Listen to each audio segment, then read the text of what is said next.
You get to say what's up, guys? What is going on? Welcome back. Hope y'all are doing well. Arsenal versus Everton. I couldn't help but shake my head in disbelief as I'm watching this game because it reminds me of the other game that I was watching yesterday, Manchester City versus West Ham, and it's just night and day.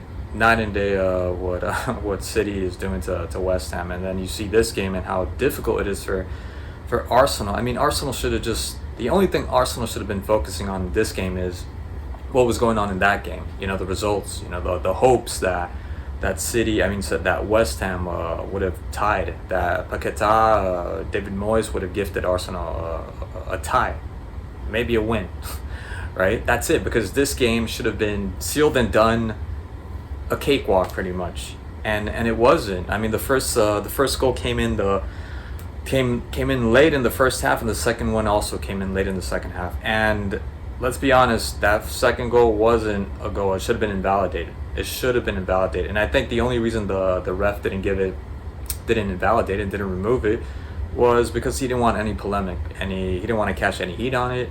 He didn't want any controversy, and I think he should be catching heat on that because he should have made the right decision, the right call, and he didn't. So, that was a handball. He was pushing it with his hand, even though his hand was close to his body, right? His arm ball, whatever, handball. Another thing I was noticing is that I think the worst thing that they could have done was buy Havertz. And just like everybody, I wasn't the only one that was talking about this, especially at the beginning of the season, when you found out, like, why are they purchasing? Why are they buying Havertz? What the hell is, what's the thought behind that? And if you're making the comparison of how Havertz was playing in Chelsea to how he's playing now, absolutely, there's progress. There's progress being made there. He's playing better. He got better. Even if you're making the comparison with him, how he started the season, because at the beginning of the season there was some doubts. Maybe we didn't make the right call there. And he found his niche. He found his groove. Started playing better, and he was influential in a lot of the games. But he wasn't the player that you needed him to be.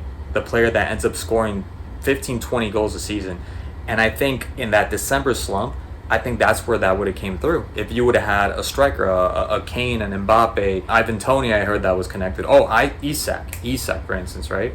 You needed someone like that, a Benzema. You needed someone like that to be able to pull you. If you're gonna compete against City, you need someone like that. And I think that's where they dropped the ball. That's where they made a huge mistake with this guy Havertz, because you're watching this game and he had, yet again, a lot of opportunities. He got to score a goal, which was pretty much a fluke. That's what I'm saying. You don't want to win the league like that.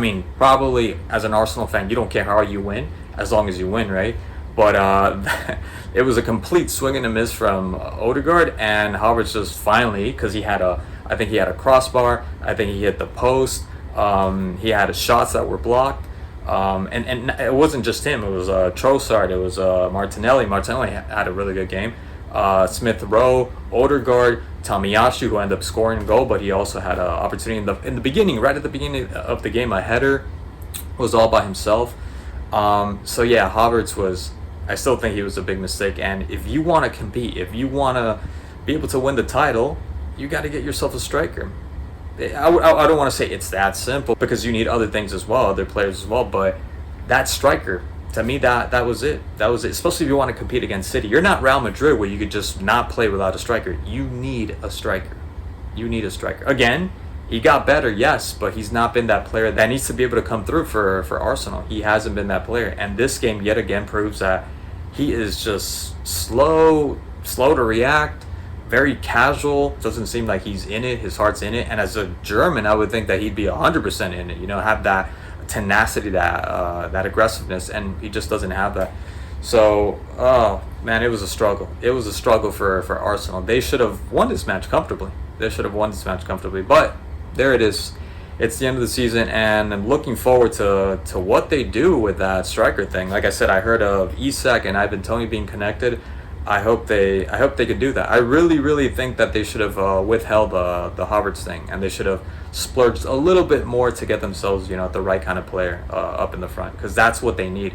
Odegaard could only do so much. What else do you want this guy to do? Today he was just threading balls out of nowhere, just making things happen where you just don't see. There is no space. Oh yes, there is. I'm going to show you right now. And that's all he can do. And then you have Martinelli just driving down those lines, had a bunch of opportunities, just couldn't. So you just need somebody else. And I thought I'd like to believe that Gabriel Jesus would have been that player, but he isn't.